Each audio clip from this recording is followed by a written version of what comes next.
ഈശോ മിശിഹായ്ക്ക് സ്തുതിയായിരിക്കട്ടെ. ദൈവത്തെ സ്നേഹിക്കുന്ന, ദൈവവചനത്തെ സ്നേഹിക്കുന്ന എല്ലാവർക്കും കർത്താവിൻ്റെ സമാധാനമുണ്ടാകട്ടെ.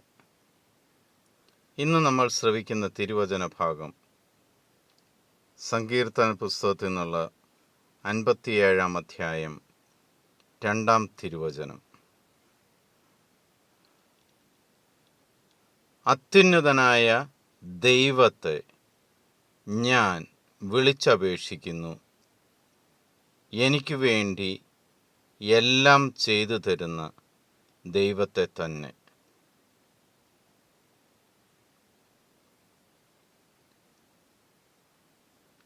അവിടെ ആ തിരുവചന ഭാഗത്ത് അത്യുന്നതനായ ദൈവത്തെ വിളിച്ചപേക്ഷിക്കുമ്പോൾ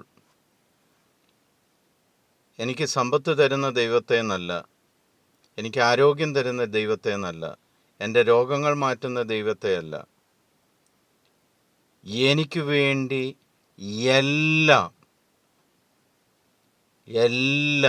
നിങ്ങൾക്ക് എന്തെല്ലാമാണോ ആവശ്യം, നിങ്ങളുടെ ആവശ്യങ്ങൾ എല്ലാം ചെയ്തു തരുന്ന ദൈവമാണത്. ആ ദൈവത്തെയാണ് നമ്മൾ വിളിച്ചപേക്ഷിക്കുന്നത്. ആ ദൈവത്തെയാണ് അപ്പാ എന്ന് വിളിക്കുന്നത്. ആ ദൈവമാണ് നിങ്ങളുടെ സ്വർഗീയ പിതാവ്.